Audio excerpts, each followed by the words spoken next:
જ્યારે જોઉં ત્યાં તમને ભારું, ઉઘડ્યું અંતરનું તારું. જ્યારે જોઉં ત્યાં તને ભારું, ઉઘડ્યું અંતરનું તારું. મળ્યા ગુરુદેવ દયાળુ, ઉઘડ્યું અંતરનું તારું. મળ્યા ગુરુદેવ દયાળુ, ઉઘડ્યું અંતરનું તારું. પિંડ બ્રહ્માંડમાં તું જ બિરાજે. પિંડ બ્રહ્માંડમાં તું જ વિરાજે. અરૂપ છતાં રૂપ ધરે જન કાજે. અરૂપ છતાં રૂપ ધરે જન કાજે. ફરતી વરતીને હવે વાણું, ઉઘડ્યું અંતરનું તારું. ફરતી વરતીને હવે વારું, ઉઘડ્યું અંતરનું તારું. મન બુદ્ધિ પર પ્રભુ મંદિર તારું. મન બુદ્ધિ પણ પ્રભુ મંદિર તારું. દર્શન કરી દિલ થડી ગયું મારું. દર્શન કરી દિલ થરી ગયું મારું. અલગ થયું ગયું જગ આણું, ઉઘડ્યું અંતરનું તારું. અલગ થઈ ગયા જગ સારું, ઉઘડ્યું અંતરનું તારું. મળ્યા ગુરુદેવ દયાળુ, ઉઘડ્યું અંતરનું તારું. મળ્યા ગુરુદેવ દયાળુ, ઉઘડ્યું અંતરનું તારું. ચંદ્ર સૂરજયને નવલખ તારા. ચંદ્ર સૂરજયાને નવલખ તારા. હરિહર બ્રહ્મા પણ ગુણ ગાય તારા. હરિહર બ્રહ્મા પણ ગુણ ગાય તારા. નજરો નજર હું નિહાળું, ઉઘડ્યું અંતરનું તારું. નજરો નજરો નિહારું, ઉઘડ્યું અંતરનું તારું. પહેલા હતી મને મુજવણ ભારી. પહેલા હતી મને મુજવણ ભારે. ક્યાં હું ગરીબ ક્યાં તું દેવ મોરારી.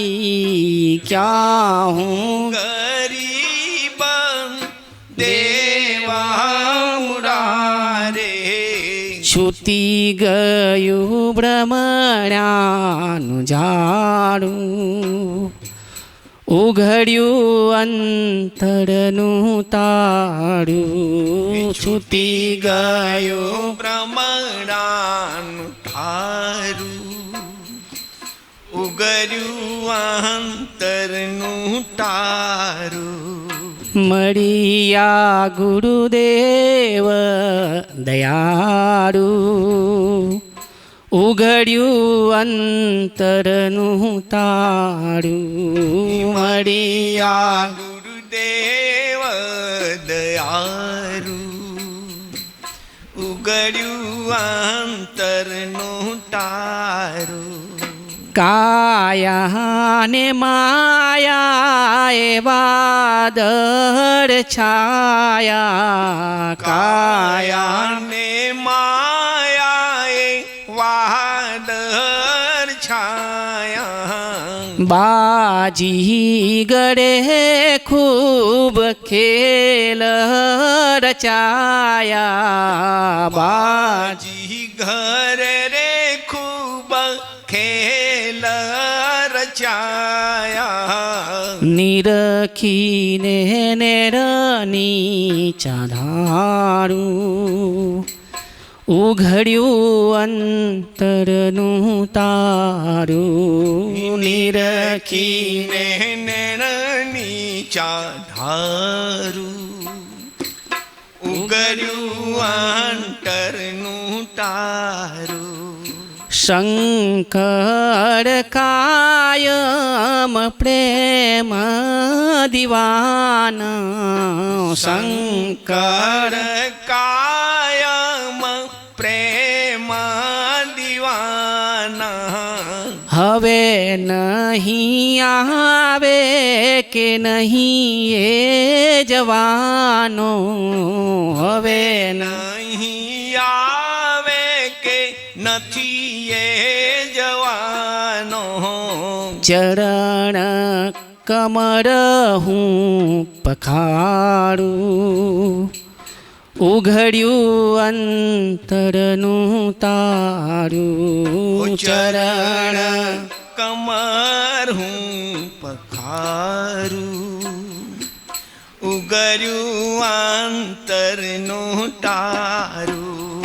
મળ્યા ગુરુદેવ દયાળુ, ઉઘડ્યું અંતરનું તારું. મળ્યા ગુરુદેવ દયાળુ, ઉઘડ્યું અંતરનું તારું. શું પ્રશ્ન છે ઝાલાભાઈ?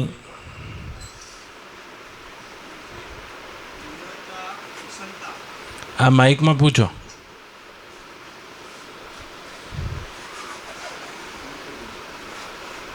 એ કાલે સવારે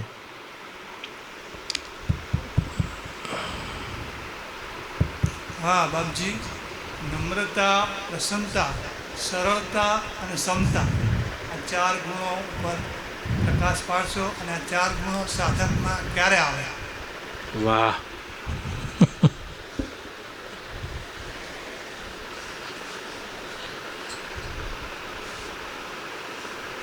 કયા કયા? નમ્રતા, પ્રસન્નતા, સરળતા અને સમતા.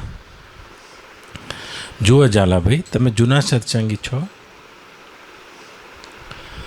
દોષ એક એવી વસ્તુ છે, દોષ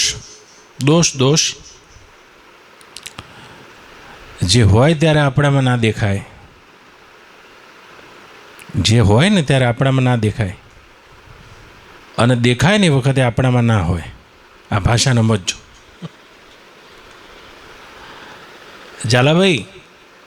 આપણામાં દોષ હોય એ વખતે આપણને ના દેખાય, અને જ્યારે આપણને દેખાય ત્યારે આપણામાં ના હોય. જેવી રીતે આંખે મેં સાંજી છે, મેં સાંજી દીધી. જો હવે આ કાળું ટપકું મારી આંખને ના દેખાય, અને દેખાય ને એ વખતે આંખથી આઘું હોય. દેખાવા માટે થોડી દૂરી હોવી જોઈએ. એક એવું દ્રષ્ટા તત્વ છે જેમાં દોષ નથી અને ગુણય નથી. જો તમે બ્રહ્મ સ્વભાવમાં જાગી જાઓ છો તો ગુણ અને દોષની સૃષ્ટિ માયામાં છે, અંતઃકરણમાં છે. અંતઃકરણ દોષવાળું હોય, અંતઃકરણ ગુણવાળું હોય, અને માયામાં છે જેને તમે જોતા હોય નથી તો દૂર જ હોય કે. પણ દોષ જ્યાં સુધી આપણામાં છે ત્યાં સુધી આપણને દેખાય નહીં. જોજો કોઈ પણ માણસને દોષી મનાવવો હોય તો વાર લાગી જાય. એ નિર્દોષ જ છૂટવા કોશિશ કરે, હું છું જ નહીં. અને જ્યારે તમને દોષ આ ભાષા સમજણ પડે તો જ આનો જવાબ પછી તમારે જે સાંભળવો છે એ આપવું. પણ પહેલાં જે મૂળ વાત કહી દઉં તમને કે જ્યારે તમને દોષ દેખાય ત્યારે તમારામાં ના હોય. એ તો દેખાવમાં આવી ગયો, દ્રશ્યમાં આવી ગયો. અને તમે જોનારા હોય તો કેટલાક સાધકોને બોધ થયો છે. જો શું કહે છે, મોસમ કોન કુટિલ ખલકામી, મોસમ કોન કુટિલ ખલકામી. અંતઃકરણના દોષ દેખાઈ ગયા છે. આધ્યાત્મિક યાત્રાની સૌથી મોટી ઉપલબ્ધિ છે આ દ્રશ્યમાં દેખાઈ જવા. બસ. અને દેખાય ત્યારે તમારામાં ના હોય ત્યારે જ તમે જોનારા બન્યા છો. તો જે ગુણદોષવાળું અંતઃકરણ છે એનાથી તાદાત્મ્ય તોડીને 3 ગુણવાળું અંતઃકરણ છે. અને જેટલું પણ દ્રશ્ય છે 3 ગુણમાં કલ્પિત છે, માયામાં કલ્પિત છે. બહુ બધા દોષ હોય તો એ જોનાર તો એમનો એમ જ છે. બહુ બધા ગુણ હોય અંતઃકરણમાં તો એ જોનાર તો એમનો એમ જ છે.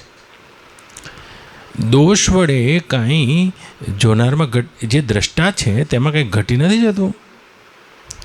જેમ એક દર્પણ હોય, દર્પણમાં તમે લાલ રંગનું કાપડ મૂકી દો આમ કરીને તો આખું એ દર્પણ લાલ દેખાવા માંડે. બસ. દર્પણમાં લાલ રંગ પેસી ના જાય. દર્પણ તો લાલ રંગને ખાલી ઉદ્ઘાટિત કરે છે. તો પ્રકાશમ પ્રવૃત્તિમ ચૈવ મોહમેવ ચ પાંડવ. ક્યારેક અંતઃકરણમાં તમસ વૃત્તિ છે, તમસ આરૂઢ વૃત્તિ છે, તો તમસ ગુણવાળી વૃત્તિ છે. તો મોહમેવ અંધકાર છે, અજ્ઞાન છે, પ્રમાદ છે, આળસ છે અંતઃકરણમાં. પ્રકાશમ પ્રવૃત્તિમ ચૈવ. ક્યારેક અંતઃકરણની વૃત્તિમાં રજસ વૃત્તિનું પ્રાધાન્ય છે, રજોગુણનું. રજોગુણ છે, ઈચ્છા છે, ક્રિયા છે. અને ક્યારેક જ્ઞાન છે, સાત્વિકતા છે. પ્રકાશમ સત્વમ સંજાયતે જ્ઞાનમ. તો આ 3 વૃત્તિઓ અંતઃકરણમાં આવે છે, ઊભી થાય છે, રહે છે, લય થાય છે. અને સત્વગુણવાળી વૃત્તિ આવી ગઈ છે, સમાધિ આવી ગઈ છે. લો ને, તો એ જે જોનારો છે તો એનો એ જ શુદ્ધ બુદ્ધ મુક્ત છે. તો મોટામાં મોટો કોઈ અવગુણ હોય તો એ અંતઃકરણ સાથેનું તાદાત્મ્ય છે. એ તાદાત્મ્ય પણ મોટામાં મોટો અવગુણ છે. અને અંતઃકરણના અવગુણ તમને દેખાવા લાગ્યા ત્યારે તમે દ્રષ્ટા થઈ ગયા છો. હું તમને કહીશ ને કે તમારા અંતઃકરણમાં દોષ છે, તમે નહીં માનવાના. મને બાપજી માનતા હો તો તમે નહીં માનવાના કે બાપજીની કંઈક ગલત ફહેમી લાગે છે. તો જ્યારે કંઈ દોષ આપણામાં હોય ત્યારે આપણને દેખાય નહીં, અને દેખાય વખતે આપણામાં હોય નહીં. આ ચાવી તમે પકડી રાખજો. એટલે જ્યારે પણ તમને દેખાશે ને, દેખાઈ ગયો એટલે વાત પતી ગઈ.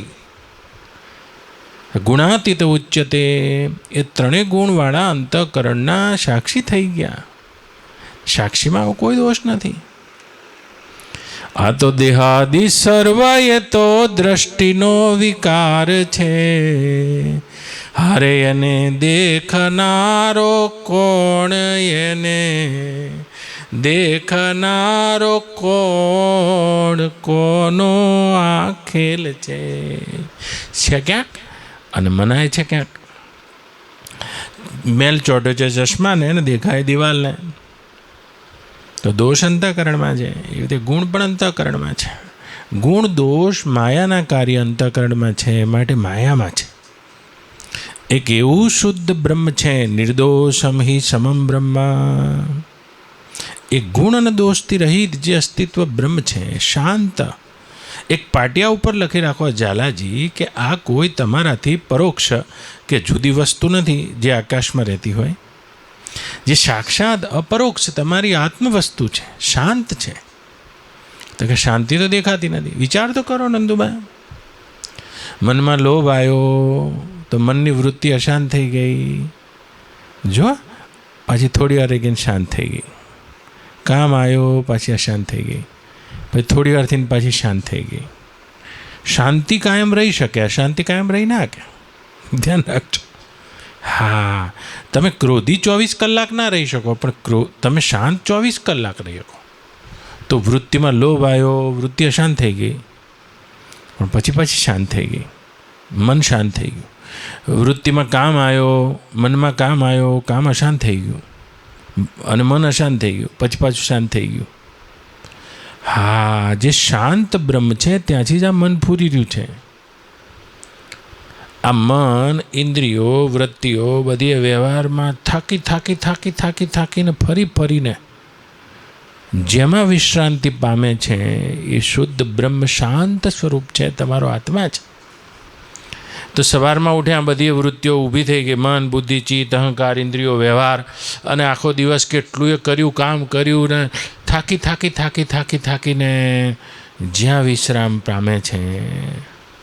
હા, આવા અનંત બ્રહ્માંડો જ્યાંથી ફૂરીને પાછા જ્યાં વિશ્રામ પામે છે. બ્રહ્મા અને શિવ જેવા આકારો પણ જ્યાંથી ઊભા થઈને જ્યાં શાતા પામે છે એ બ્રહ્મ તમારો આત્મા છે. એ તમારો આત્મા છે, શુદ્ધ છે.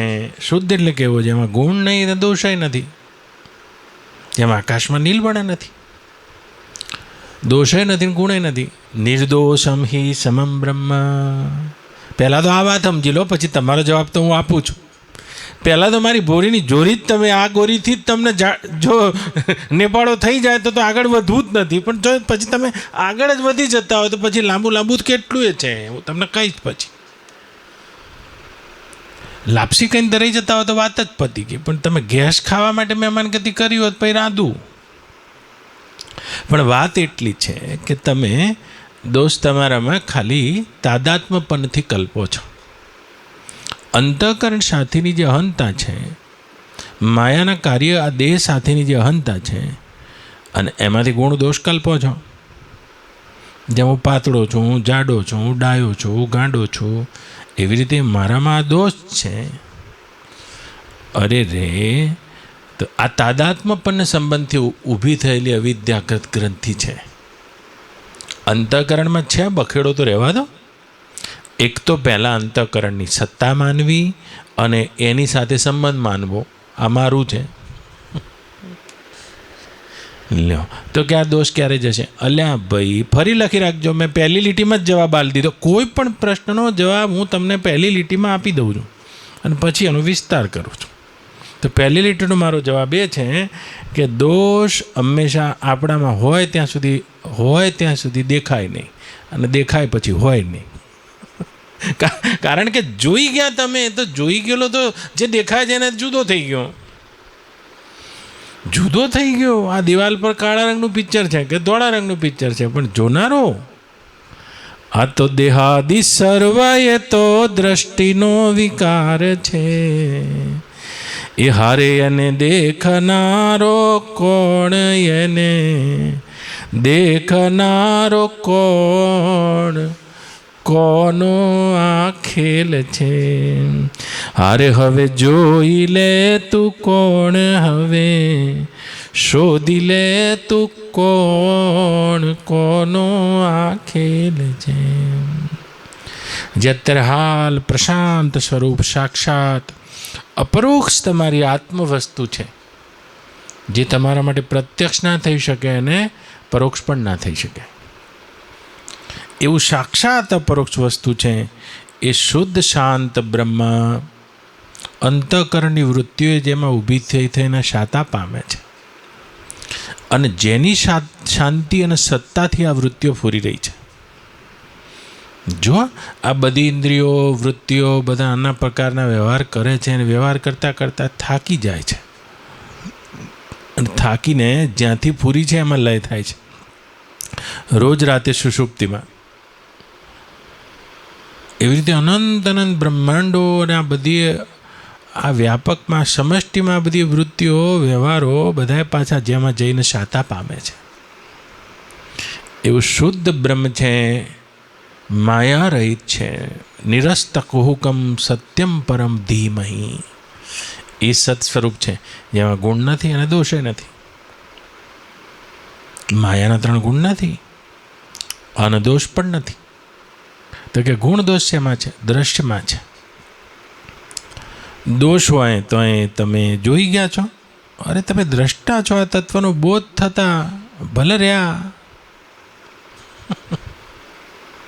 ભલે રહ્યા જેની સત્તા જ નથી. આ બોધ માત્રથી વિલીન થઈ જાય છે. બોધ માત્રથી વિલીન થઈ જાય. જેમ શુદ્ધ આકાશનો બોધ થતાં નીલવર્ણ બાધિત થઈ જાય છે તે રીતે અંતઃકરણની વૃત્તિઓ બાધિત થઈ જાય છે. તો કે વૃત્તિનો વ્યવહાર નહીં રહે કે પ્રકાશ તો રહેશે સત્વગુણમાં. કોક વાર જ્ઞાન આવે છે, ભલે આવે, દ્રષ્ટા છે, ગુણાતીત છે. સગુણાતીત ઉચ્ચતે ગીતામાં ભગવાન કહે છે. એ ગુણાતીત છે. 3 ગુણોથી અતીત જે શુદ્ધ બ્રહ્મા સ્થિત થયો છે. એ ગુણ દોષની સૃષ્ટિ પોતાનામાં આરોપિત નહીં કરતો અને બીજાનામાં નહીં કરતો. બીજું એના માટે બધું જ નથી. એકમાં અદ્વિતીય બ્રહ્મ. અને આ અદ્વિતીય બ્રહ્મની બોધની સ્થિતિ દ્રઢ થઈ જતા, અપરોક્ષ સાક્ષાત્કાર થઈ જતા, જેમ પોતાનામાં ગુણ દોષ નથી જોતો એમ સામે પણ શુદ્ધ બ્રહ્મનું અસ્તિત્વ પ્રમાણતો હોવાથી એ ગુણ દોષનો અધ્યારોપ નથી કરતો તે બ્રહ્મા. તો કોઈ વ્યક્તિ દોષવાળો દેખાય છે, તમે વ્યક્તિ જોયો છે? હા, એની પાછળ રહેલી એ દ્રશ્યના પાર વ્યક્તિના પાછળ જે વિરાટ અધિષ્ઠાન રૂપ શુદ્ધ બ્રહ્મ છે એને પ્રમાણ્યું નથી. એટલે ગુણ દોષ દેખાય છે કે આમેનો માણસ ખરાબ છે. સુનહુ તાત માયા કૃત ગુણ અરુ દોષ અનેક ગુણ યહ ઉભય ન દેખહી સો અવિવેક.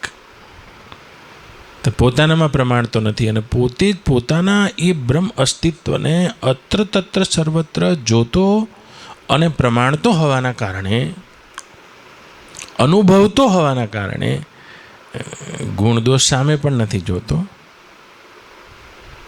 હા, બ્રહ્મ લટકા કરે બ્રહ્મ પાસે. ચિત્ત ચૈતન્ય વિલાસ તદરૂપ છે, બ્રહ્મ લટકા કરે બ્રહ્મ પાસે. તો પછી આ બધા ગુણ શું છે? ત્યારે હવે તમે પૂછ્યું તો કહી દઉં. લ્યો, જે શુદ્ધ બ્રહ્મા જાગી જાય છે, શુદ્ધ બ્રહ્મા, એમાં નમ્રતા જોજો.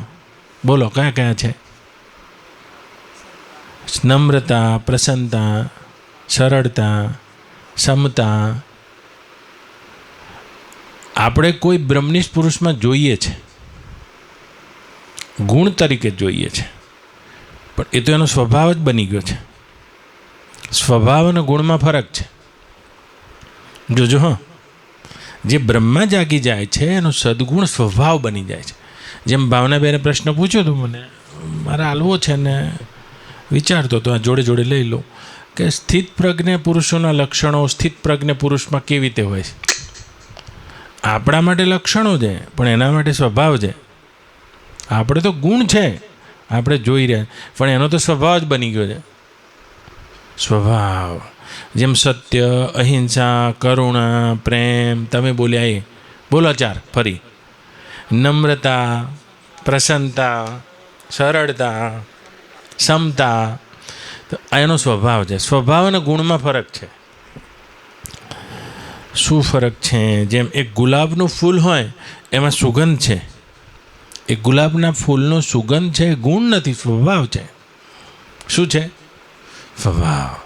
તો ગુલાબના ફૂલનો સ્વભાવ છે પોતાનો. ગટર ઉપર મૂકી દો તો એ સુગંધ એનો સ્વભાવ છે. જ્યાં મૂકી દો ત્યાં સુગંધ એનો સ્વભાવ છે. પણ અત્તર છાંટ્યું હોય તો અત્તરમાં એ સુગંધ છે, પણ અત્તરનો સુગંધ એ સ્વભાવ નથી, એનો ગુણ છે.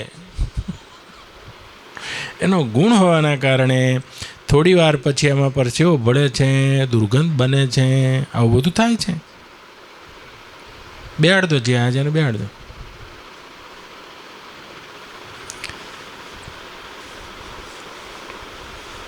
આવો ભાઈ, બેઠો બેઠો.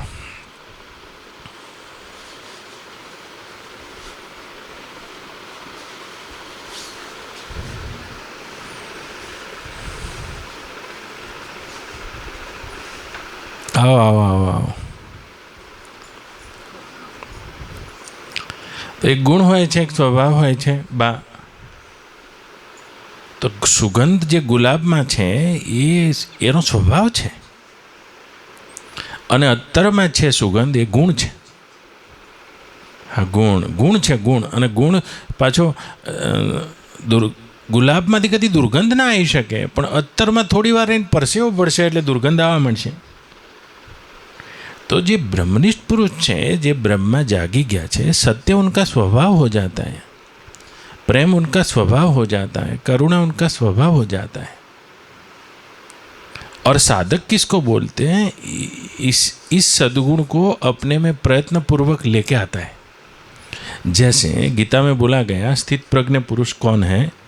प्रजहाति यदा कामान सर्वान पार्थ मनोगतान, जिसकी सारी कामनाएं समाप्त हो गई है और आत्मनैव आत्मन तुष्ट स्थित प्रज्ञस्तदोच्यते. जैसे ईंधन खलास हो जाता है तो फिर अग्नि शांत हो जाता है, ऐसे ही जिसकी सारी कामनाएं समाप्त हो गई है वो व्यापक ब्रह्म में प्रतिष्ठित हो जाता है, परमात्मा में स्थित हो जाता है. तो निष्कामता स्थित प्रज्ञ लक्षण है.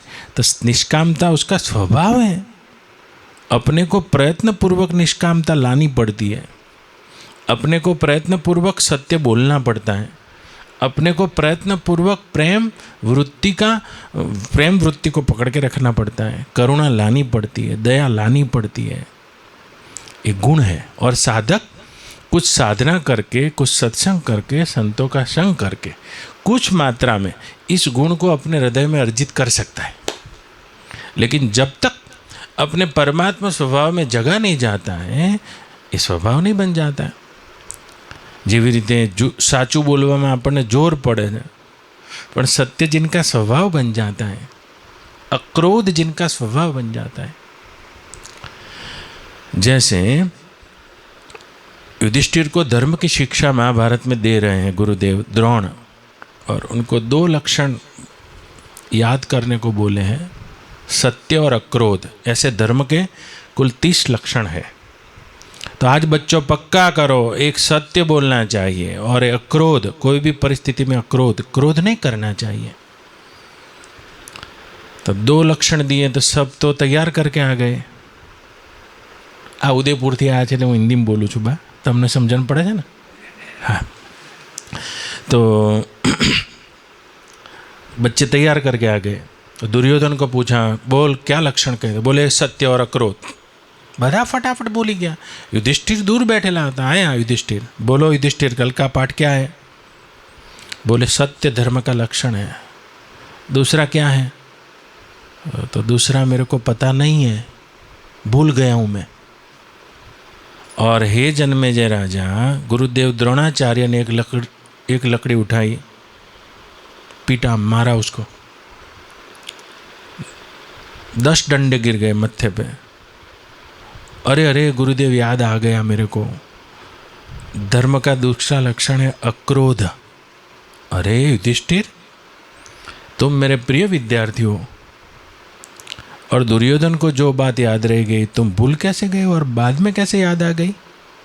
बोले आपने 10 डंडे मेरे सिर पे रख दिए, फिर भी आपकी कृपा से मेरी वृत्ति में क्रोध पैदा नहीं हुआ और मेरे को याद आ गया कि यही धर्म का लक्षण है. तो क्या होता है, जो जो सद्गुण आपने माने हैं वो ब्रह्मनिष्ठ पुरुष का स्वभाव होता है. जैसे स्थित प्रज्ञ पुरुष के कोई व्यक्तित्व नहीं होता है, वो व्यापक ब्रह्म में जगे हुए, जानत तुम ही होई जाई. हाँ, सो जानब जेऊ देहूं जनाई, जानत तुम ही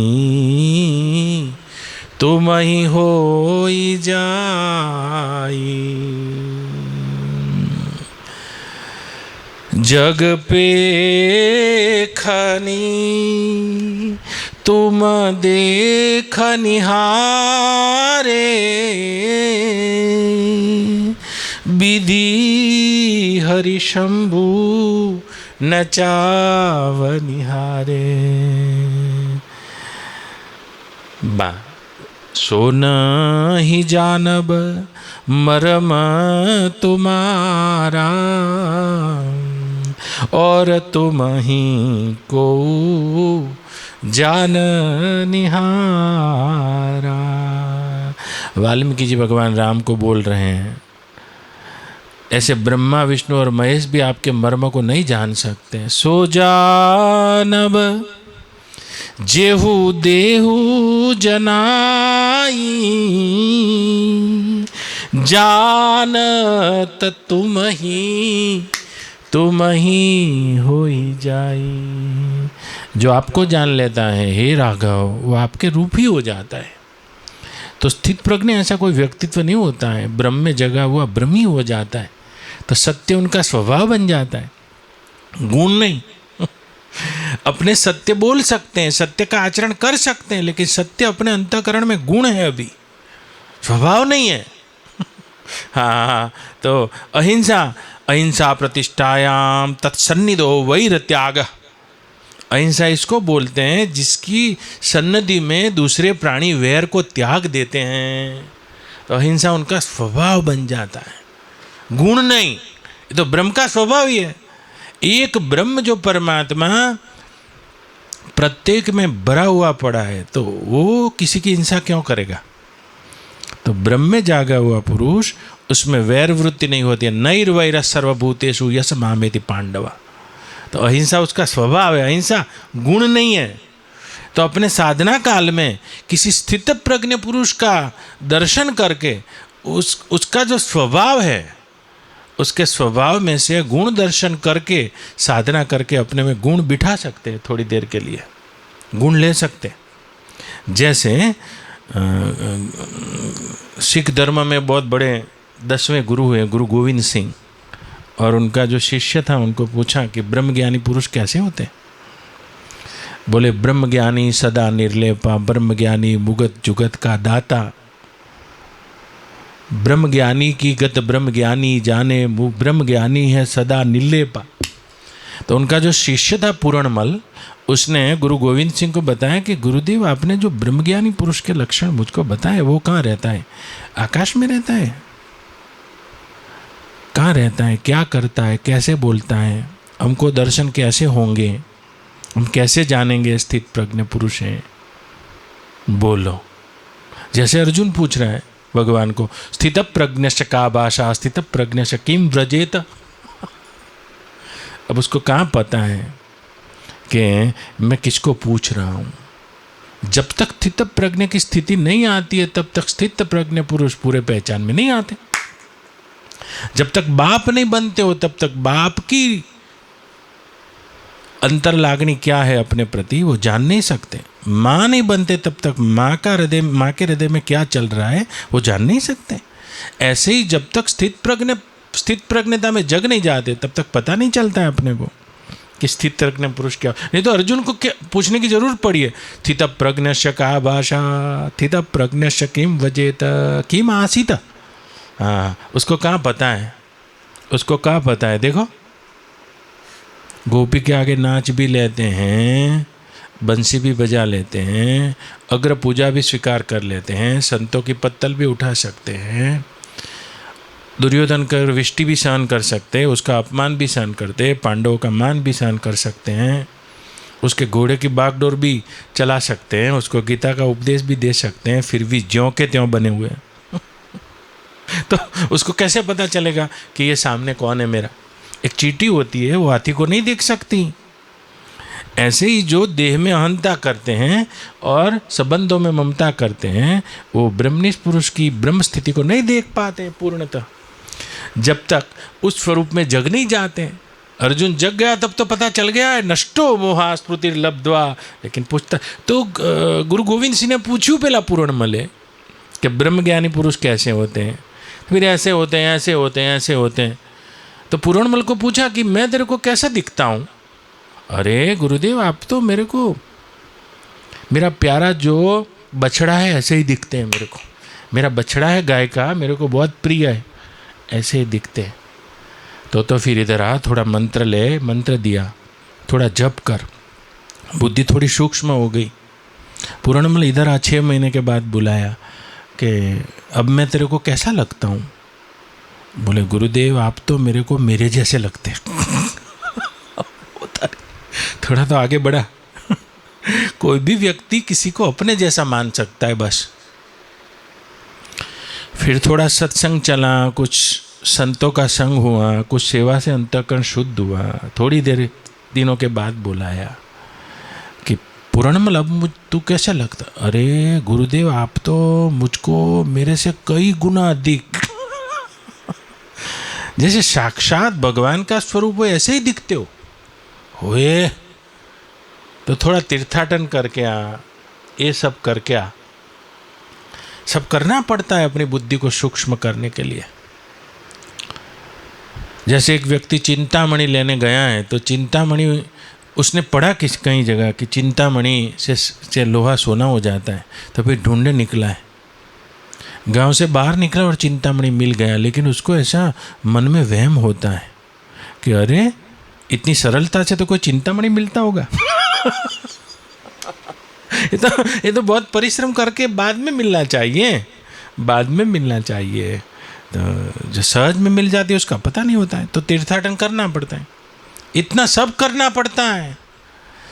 तीर्थाटन साधन समुदायी, जोग विराग ज्ञान निपुनाई, नाना कर्म धर्म व्रत ना संयम नियम जप मखनाना, भूत दया गुरु द्विज सेवकाई।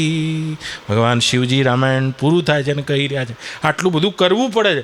ભૂત દયા ગુરુ દ્વિજ સેવકાઈ, વિદ્યા વિનય વિવેક બડાઈ, જहाँ लगी साधन वेद वखानी, सब कर फल हरि भगति भवानी, सोर गुनाथ भगति श्रुति गाई, राम कृपा काहू एक पाई, हे राम कृपा काहू एक पाई, जब लगी साधन वेद वखाने, सब कर फल हरि भगति भवानी।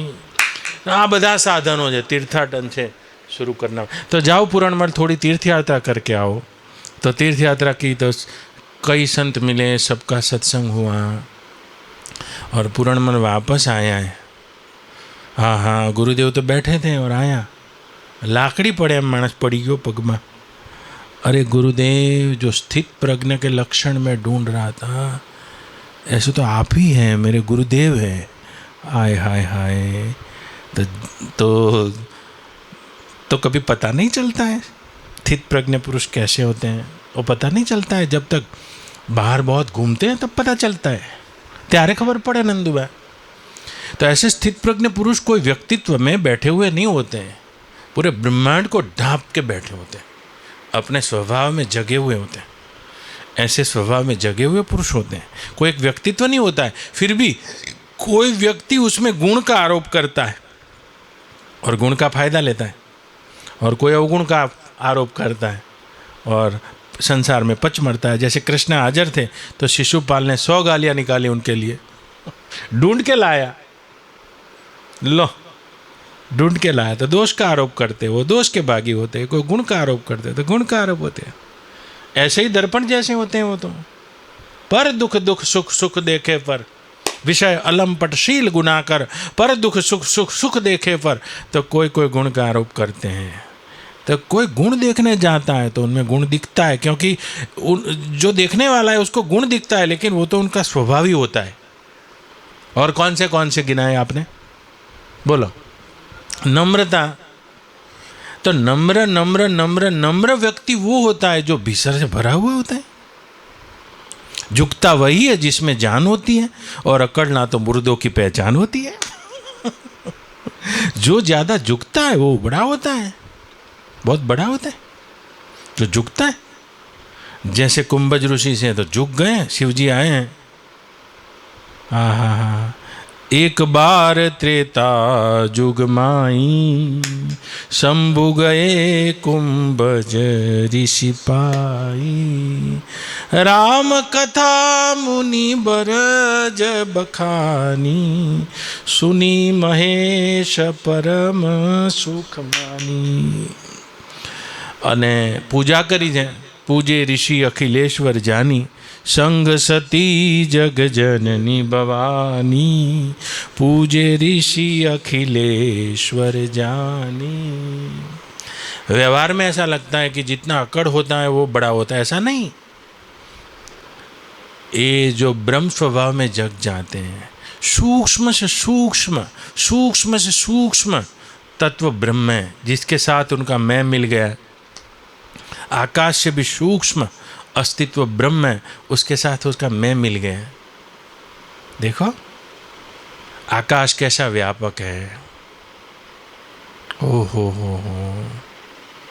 वायु कैसा व्यापक है, उससे भी सूक्ष्म। नम्रता उनका स्वभाव होता है। जहाँ भी अकड़ देखते हो वहाँ कुछ नहीं है। बस ऐसा नियम है, व्यवहार में भी नियम है। जो जितना अकड़ होता है वो भीतर से खाली होता है, और जो जितना नम्र होता है तो नम्रता। जैसे देखो एक आम का पेड़ होता है, तो जब फल लग जाते उसको फिर उसकी डालियाँ झुक जाती, उसकी डालियाँ झुक जाती। हाँ, तो कोई व्यक्ति फलित हुआ है उसमें ये नम्रता आ जाती है, तो नम्रता गुण है। અને કોઈનામાં પણ અકड़ જો જીવતો માણસ છે, इसको अभी साधु ही नहीं मिले, मिले तो अभी पहचान में ही नहीं आए। और जो उनके संग रहता है वो फिर झुकता ही जाता है, झुकता ही जाता है, झुकता। नमता ने सौ कोई रीजे, नमता ने सौ मान, सागर ने नदियों बजे छोड़ी ऊंचा स्थान। तो जैसे नम्रता होती है उसको सब मिलाता है, सब उनके पास चली आता है। सच सिमिट सिमिट जल भरहि तलावा, जिमी सदगुण स जन पहियावा। तो किसी में भी नम्रता दिखती है, उसका मतलब यह है भीतर से भरा हुआ है, इसमें कुछ है, नक्कर है। અને જે ભીતરથી ખોખલો હોય ને તો ખાલી ચણો વાગે ઘણો। जो बर्तन खाली होते हैं ना उसमें आवाज़ बहुत आती है। नहीं कहता घना घर है तो वाहन खखड़े खरा, खखड़े खरा, पण भरेला वासण ना खखड़े, तो खाली खखड़े છે। उसमें गेहूँ डाल दो, बाजरा डाल दो, फिर आवाज़ नहीं आती उसमें। જેનામાં અવાજ બહુ આવે, જેના અક્કડ બહુ હોય, मैं लंकापति रावण, उसमें कुछ होता नहीं लंबा। हाँ, तो क्या बोलते हैं, सुनीची अपि तृणेन, भगवान चैतन्य महाप्रभु कहते हैं, संतों का लक्षण कहता है वो तृण से भी नम्र होते हैं। तृण होता है, नम्र होते हैं। जैसे अभी बहुत पवन आया तो देखो पूरे पूरे बड़े बड़े वृक्ष उखड़ जाते हैं, मिट जाते हैं, लेकिन एक छोटी छोटी घास होती है, उसको झुकना आता है। पवन आता है, झुक जाती, चला जाता फिर खड़ी हो जाती। हाँ, तो ब्रह्मनिष्ठ पुरुष में ये गुण होता है, नम्रता। और जैसे जैसे अपन भी उनका संग करते जाएंगे तो ये गुण अपने में आता है। गुण का चिंतन करेगा तो गुण आएगा, दोष का चिंतन करोगे तो दोष आता है। नम्रता अपने में आती है, बोलने में, व्यवहार में, किसी में भी नम्रता आती है। ये साधक ऊंचा माना जाता है। उसकी बोली में मैं नहीं होता है, मैंने ये किया, मैंने ये किया, ऐसा नहीं होता है, ऐसा नहीं होता है। तो नम्रता होती है। तो विभीषण मिला है, देखो हनुमान जी को, जिमि दशन नमः जीव बिचारी, सुनहु पवन सुत रहे नि हमारी, जिमि दशन नमः जीव बिचारी। જેમાં દાંતના વચ્ચે જીભ રહે છે એ રીતે હું આ રાક્ષસોના વચ્ચે વિભીષણ કહે છે હું રહું છું. અને હનુમાનજી એકદમ હસ્યા છે કે તો ચિંતા જ ના કર, તે સારી ઉપમા આપી છે. રામજી ચડીને આવવાના છે, રામજીનું કટક આવશે, દાંત બધા પડી જશે અને જીભ રહી જશે. देखो मुंह में दांत गिर जाते हैं लेकिन जीभ को कुछ नहीं होता है, उसका नम्रता है, जीभ को अपना रस है. खाती घी और तेल नीता फिर भी चिकनी नाई, तुलसी जग में यूं रहो ज्यों रसना मुख माई, खाती घी और तेल नीता फिर भी चिकनी नाई. तो उसको चिकनी ही नहीं होती. देखो तो नम्र है, पहले तो उसको मुड़ना आता है, उसको अपना रस है. हाँ, तो नम्रता एक गुण होता है. साधु पुरुष का तो स्वभाव ही होता है, लेकिन अपने उनमें व्यक्ति तो देखते हैं, क्योंकि ब्रह्म का ही स्वभाव है नम्रता. तो नम्रता उसका स्वभाव है, नम्रता उसका स्वभाव है. तो उस स्वभाव में जग जाते, लेकिन अपने गुण देखते, उनमें नम्रता होती है. छोटे से छोटे हो जाते. अणुरो अणुयान मही तो महियान, आपका वेद बोल रहा है. वो ब्रह्म कैसा है? सूक्ष्म में भी सूक्ष्म है, अणुरो अणुयान. एक राय का दाना भी उसके आगे मेरू पर्वत जैसा है, इतना सूक्ष्म है.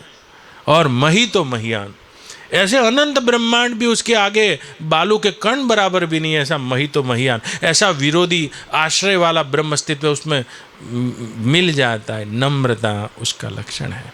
और व्यवहार में भी देखा जाता है, जो जितना बड़ा होता है वो नम्र होता है, जिंदा होता है. जिसका जीवन रसमय होता है वो नम्र होता है.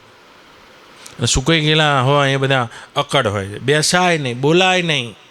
બાપા બેઠા એમાંય ના કહેવાય, તો કે હું ઊભો થઈ જાઉં.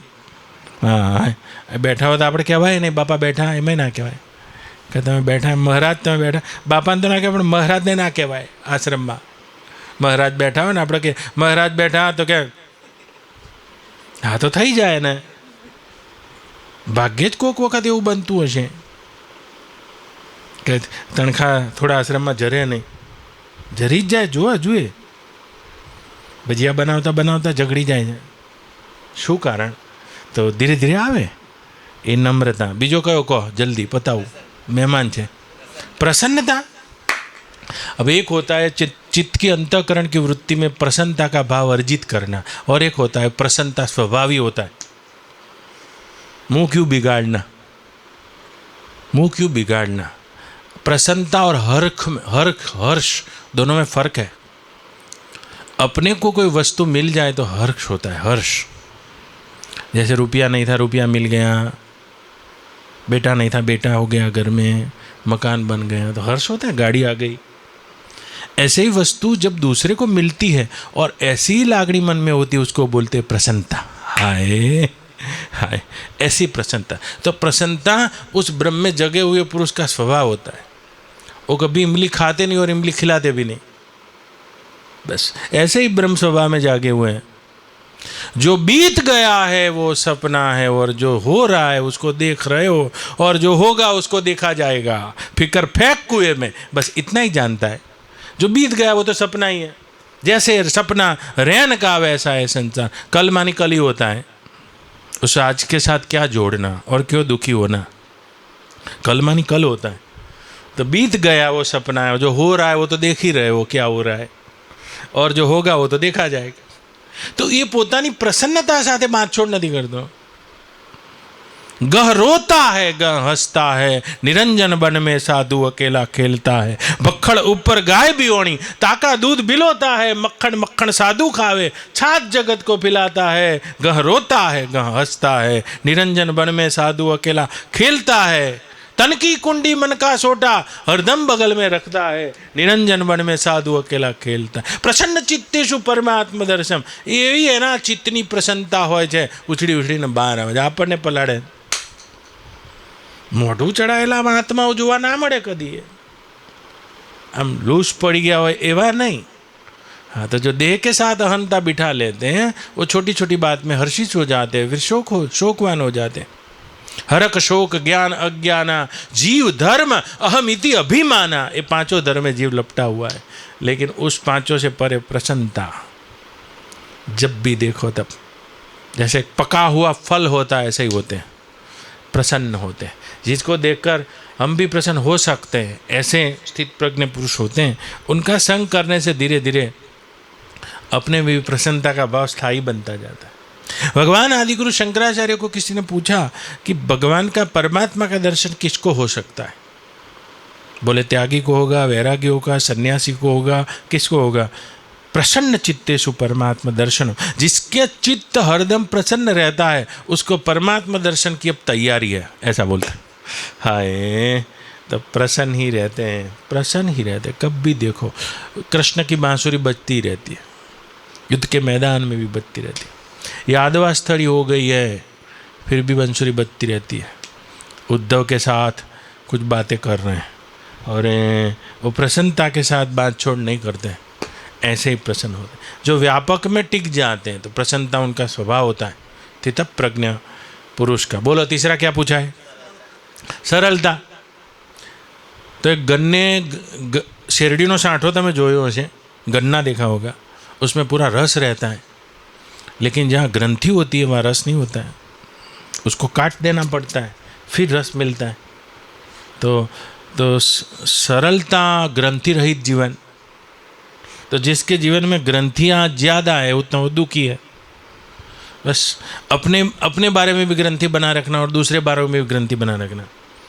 व्यवहार सब छिप छिप के करना नहीं। एक छोटा बच्चा होता है, देखो सरल होता है, सरल ही होता है, सरलता उसका स्वभाव है।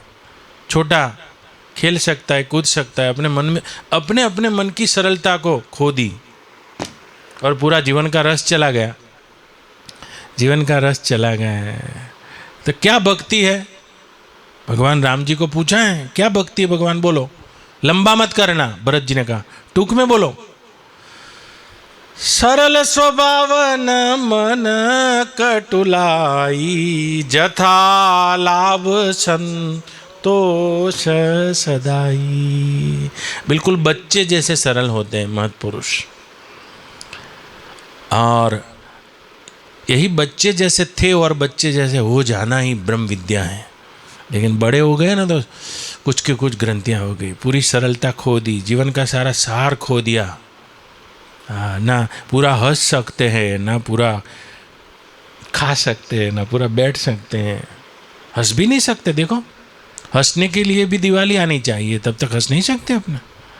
सरलता खो दी है। तो सरलता जीवन की बहुत मोटी पूंजी है। सरलता तो सरल, ऐसे सरल तरल होते हैं, गंगा के नीर की नाई होते हैं, तरल होते हैं और सरल होते हैं। और समता, लो ने छेल्लू कही दूँ, समता ऐसे नहीं आती है। समता तो ब्रह्म का ही स्वभाव है। निर्दोष हमी समम ब्रह्मा, बिनु विज्ञान की समता आवई, को अवकाश नभ बिनु पावई। उत्तरकांड गरुड़ ने काकभूषण ने कही रहे थे, बिनु विज्ञान की समता आवई। उस परमात्मा को जब तक अपने आत्मा से अपरोक्ष जाना नहीं जाता है, और उस परमात्मा को जब तक देखकर द्वैत भाव मिटाया नहीं जाता, तब तक समता आ नहीं सकती है। तो समता तो बहुत बड़ी ऊंचाई है, वो भी उसका स्वभाव ही है। तो कैसे व्यवहार में समता कैसे रखता है? अर्जुन पूछता है कि समता तो स्वभाव बन गई मानो, पर व्यवहार में पंडिता समदर्शिना वो व्यवहार में समता कैसे बनाए रखता है? कैसे बनाए रखता है? व्यवहार में उसके पास एक पूंजी होती है, एक ब्रह्म दर्शन सब में उस परमात्मा को देखते हुए व्यवहार करता है।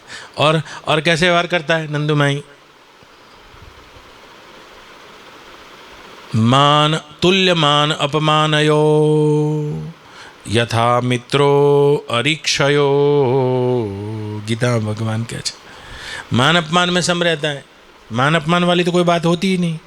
अपना मन जोश जिस क्षण जो बनाना चाहता है वो बना लेते हैं। कोई गाली देता है तो अपमान लगता है, कोई गाली देता है तो अपने को अपमान लगता है। लेकिन किसी की बारात में जाते हैं और कोई गाली देता है तो अपमान नहीं लगता है।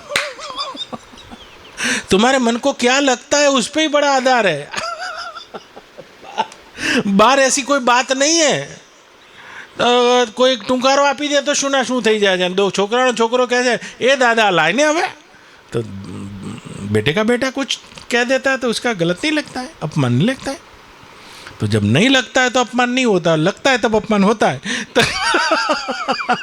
तो ऐसे अपने परमात्मा स्वभाव में जगे होते हैं महत् पुरुष, उनको कुछ लगता ही नहीं, लगता ही नहीं। तो अपने को लग जाते, लागे છે માન્યતા છે। કેવડી મોટી મોટી ગાળો આપે છે લગ્નમાં પરણવા જઈએ એ વખતે। મેં બહુ ધ્યાનથી સાંભળી હતી, તમે ના સાંભળી હોય તો। હા, અને વરરાજાનું જ આઈ બને, વરરાજાના બાપાનું આઈ બને બા, વરરાજાની બાનું આઈ બને, અને બાની ગાળો દે ગુજરાતીના ફટાણામાં। તમે ક્યાં જાઓ, कई जगह जाओ તમે, कितनी गालियाँ लग्न में सुना देते हैं, फिर भी हंसते रहते हैं, दोनों समधी मुस्कुराते रहते हैं। हाय तो अपमान नहीं होता है क्या? लगता नहीं अपमान, क्या बात है। जैसे मन को अपमान नहीं लगता है तो अपमान नहीं होता है, और मन को जब अपमान लगता है तो समता किसको बोलते हैं? समता इसी को बोलते हैं। जैसे कोई दूसरी भाषा में अपने को गाली देवे, अपने को पता ही नहीं। જેવી રીતે અમે ચેન્નઈ ગયા બા, અને ચેન્નઈ મદ્રાસમાં અમારા સાધુનાથજીને મદ્રાસી બોલતા આવડે, અને ચેન્નઈમાં ખડે તે એક બાઈ હતી, કેરીઓ વેચતી હતી, અને ચેન્નઈની કેરીઓ બધી આવડી આવડી બા। બે જ ફળ ત્યાં મળે, પેલા કઠરના મોટા મોટા ઝાડ, અને કઠરના પાકેલા કઠર, અને આ બાજુ કેરીઓ લઈને ઊભી થઈને આ ઉપડ્યા, ઈંગ વંગ વાહ ઈંગ પો કરીને અને લેવા બેઠા। અને હવે આપણે પહેલી વખત હતા ચેન્નઈમાં, અમે બધા ઊભા છે, નીચે ઉતર્યા, કઠરનું ઝાડ જોતા હતા, આ રકઝક કરતા હતા, અને પેલી બેન બધું બોલતી હતી ને આ બોલતા હતા। અમે કશું જાણતા નહોતા કે આ મદ્રાસની ભાષામાં મદ્રાસીમાં શું કહેવાય, શાંતિથી સાંભળતા। પછી જેવા ગાડીમાં બેઠા એટલે મેં અમારા રમેશનાથજીને પૂછ્યું કે નાથજી શેની વાતો કરી, આટલું બધું શું લાંબુ ચાલ્યું? કે બાપજી ગુસ્સે ભરાઈ ગઈ હતી અને મણની ગાળો આપણને દેતી હતી। હે, ગુસ્સે થઈ ગઈ હતી એમ કે ભાવું કરાવવા ગયો અને એક મણની ગાળો મદ્રાસીમાં દેતી હતી। અરે કે મેં કીધું જુઓ, જો આપણને ભાષા ખબર હતી જ નહીં તો કોઈ હલચલ જ नहीं થઈ। तो समता इसको बोलते हैं। जैसे कोई गाली देता है तो भी उसको कुछ બીજી ભાષામાં આપે છે એમ લાગે છે ને। હા, બિલકુલ આ સ્થિતિ છે, એ મહત્પુરુષોનો સમતા સ્વભાવ છે, उनका स्वभाव। बिनु विज्ञान की समता आवे। जैसे 101 गाली सुना दी कृष्ण को, लेकिन देख रहे हैं बस, उनकी अग्र पूजा हो रही है, फिर भी समता है। और उसी अग्र पूजा में शिशुपाल गाली दे रहा है, फिर भी देखते हैं। सारा तादात्म्यपन उनका टूट गया होता है। तो कहीं भी बैठ जाते, नीचे बैठ जाते हैं, ऊपर बैठ जाते हैं, राज कर लेते हैं या भीख मांग लेते हैं। तो क्या होता है?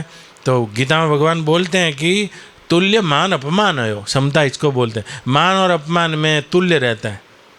लागे ना तो કંઈ નથી, અપમાન નથી। જેમ હું અત્યારે તમને ટૂંકારો કરી દઉં તો હમણાં રુધિરાભીષણ ફરી જશે, અને ઘેર જશો ને છોકરાનો છોકરો દાઢી ખેંચશે, ટૂંકારો કરશે, તો તમે હા કેવું સરસ બોલે, કેવું સરસ બોલે, શું થયું? તમારું મન અપમાન નહીં માનતું તો અપમાન નહીં, માન માને છે તો માન છે।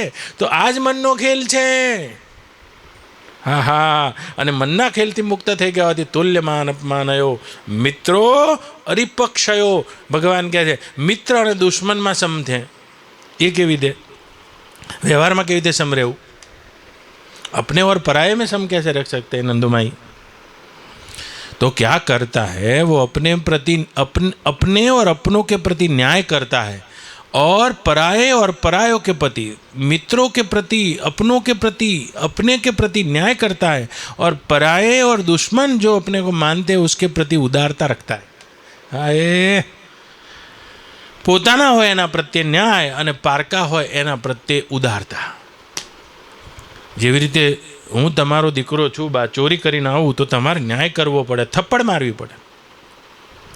અને પાડોશીનો છોકરો છે તો ચોરી કરીને આવ્યો છે તો તમારે ન્યાય ના કરતા એના પ્રત્યે ઉદારતા રાખવી જોઈએ। બીજા પ્રત્યે ઉદારતા અને પોતાના પ્રત્યે ન્યાય। આપણે ઊંધું છે, પોતાના પ્રત્યે ઉદારતા અને બીજાને ન્યાય કરવા જઈએ છે। હા હા, તો એ બીજો દેખાઈ ગયો દોષવાળું મન, અને આને જ દુશ્મન કહે છે, આને જ દુશ્મન કહે છે. પણ પોતાના હોય બાળનાથ એના પ્રત્યે ન્યાય કરવો જોઈએ. અને પારકા ને પોતાના વાસ્તવમાં સ્વરૂપની દ્રષ્ટિએ તો છે જ નહીં, પણ તો વ્યવહાર કેવી રીતે કરો, अपनों और अपने वालों के प्रति न्याय करना चाहिए और दूसरों के प्रति उदारता करना चाहिए. उदारता देखो कितनी गालियाँ दुर्योधन ने सुना दी, फिर भी उसके प्रति उदारता रखते. एक अक्षौणी सेना देते हैं, ले जा चल ले जा, मेरे पास 2 वस्तु है दुर्योधन, एक अकेला मैं निहत था और मेरी नारायणी सेना है, लेकिन पहले मांगेगा अर्जुन. तो निहत था भगवान को मांग लिया है, एक अक्षौणी सेना दे दी है. दूसरों के प्रति उदारता होती है, उदारता होती है. तो मित्र और शत्रु में ये समता वाले पुरुष ऐसे व्यवहार करते हैं, अपनों के प्रति न्याय करते. પોતાના જેન ના છોડે અને ન્યાય સમજાવે છે. આપણે આખા ગામનો ઉપદેશ આપીએ જોજો, બ્રહ્મ સત્ય જગત માયા, અને પોતાના હોય ને તો ઊંધું સમજાવીએ છે, જગત સત્ય ને બ્રહ્મ માયા. પોતાના છોકરાને ઊંધું સમજાવીએ છે કે તું ડૉક્ટર થાન, તું આમ થાન, તું આમ થાન, મોટો થજે ને ચૂંટણી લડજે ને. એને તમે શું સમજાવો છો? આખા ગામને તમે ઉપદેશ આલતા હતા, બ્રહ્મ સત્ય ને જગત મિથ્યા. છોકરાને ઊંધું સમજાવવા માંડ્યા, તું અલ્લા ટકા લાવજે ને, તું આમ કરજે ને, તું આવો થઈ જાય, મોટો પગારવાળો થજે ને, આવું કરજે ને. ગળથુથી તમે એને ના આલી જગતનો તો કહેતા હતા कि आ ब्रह्म सत्य है और जगत मिथ्या है. अपने को व्यवहार में अपने पराय का पक्का भेद होता है. तो भेद नहीं होता है, जिसकी बुद्धि में समता होती है वो कैसे व्यवहार करते हैं, अपनों के प्रति न्याय करते हैं, दूसरों के प्रति उदारता करते हैं. ऐसे ही होते हैं महत्पुरुष, जिनमें हम एक गुण को देख सकते हैं और उसमें गुण दर्शन करके कुछ हद तक इस गुण की साधना कर सकते हैं. और जब अपने भी उस ब्रह्म स्वभाव में जग जाएंगे तो सारे जो सद्गुण हैं वो अपना स्वभाव ही बन जाएंगे. सत्य बोलने के लिए कुछ ज़्यादा ताकत नहीं करनी पड़ेगी, क्योंकि सत्य ब्रह्म का स्वभाव है. अहिंसा करने के लिए कोई ज़्यादा ताकत नहीं करनी पड़ेगी, अहिंसा उस ब्रह्म का स्वभाव है. करुणा करने के लिए ज़्यादा ताकत नहीं करनी पड़ेगी, करुणा उसका स्वभाव है. प्रेम करने के लिए ज़्यादा ताकत नहीं करनी, प्रेम उसका स्वभाव है. नम्रता रखने के लिए कोई ताकत नहीं करनी पड़ी, नम्रता उसका स्वभाव है. समता उसका स्वभाव है, सरलता उसका स्वभाव है. ऐसे ही स्वभाव में जो महत्पुरुष जग जाते हैं, उनके संग संग में अपने भी ये गुण को अपने जीवन में कुछ हद तक उनकी सेवा शुश्रूषा करके, उनके संग में रह के रखे आपके जीवन में अर्जित कर सकते हैं. कभी मान हो जाता है, कभी अपमान हो जाता है. तो बुद्धि में જેના મનમાં આવો સદગુણ છે, ભલે બ્રહ્મા જાગ્યા નથી પણ મહત્પુરુષોના જીવન જોયું હોય, उसके रामजी उस साधकों का जीवन होता है जैसे रेती पे लकीर, ज्ञानवान का चित्त होता है जैसे पानी पे लकीर, लेकिन जो साधना करते हैं उनका चित्त होता है जैसे रेती पे लकीर. और जो देह को मैं मानते हैं, संसार को सत्य मानते हैं, उनका चित्त होता है जैसे पत्थर पे लकीर. उनका कुछ मिटता नहीं, बन जाता है. साधकों को मान होता है, थोड़ी देर लगता है, फिर पता चलता है कि सब सपना है, परमात्मा अपना है. हाँ है. अभी कभी अपमान होता है तो ऐसा लगता है कि हाँ મને કહી ગયો, મને કહી ગયો, પણ થોડી વાર પછી ખબર પડી જાય છે सब सपना है, परमात्मा अपना है. हाँ, ऐसा करके समाधान कर लेते हैं. सरलता उनका स्वभाव होता है. कभी कभी सरलता ऐसा गुण आ जाता है, उसमें संग करते करते सरल हो जाते, तरल हो जाते, नम्र हो जाते. जो साधक होते हैं वो केवल और केवल महत्पुरुषों की संगति से होता है. और ऐसी संगति किसी को मिल जाती है तब ये संभव होता है. ये सारे गुण सिमिट जल भर ही तलावा, जिम सद्गुण सज्जन पही आवे. सारे सद्गुण उस व्यक्ति में आ जाते हैं, पूर्ण हो जाता है. शयने पंथा शयने कंथा शयने पर्वत लंघयो, शयने विद्या शयने वित्तम पंचतया शने शने. ये धीरे धीरे होता है.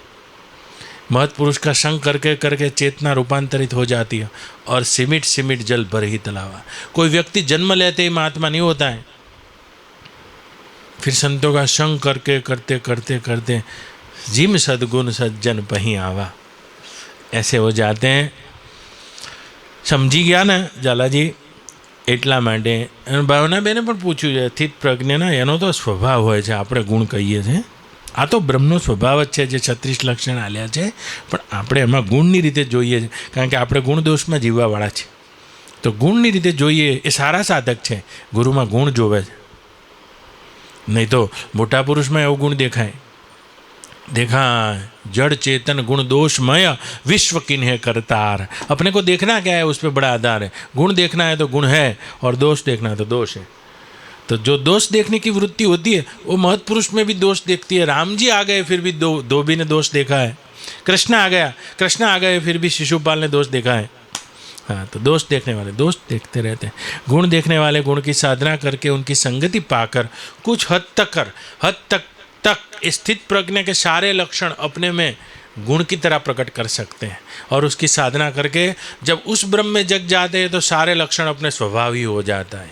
ओम पूर्णमद पूर्णमिदं पूर्णात् पूर्णमुदच्यते पूर्णस्य पूर्णमादाय पूर्णमेवावशिष्यते। ओम शांति शांति शांति।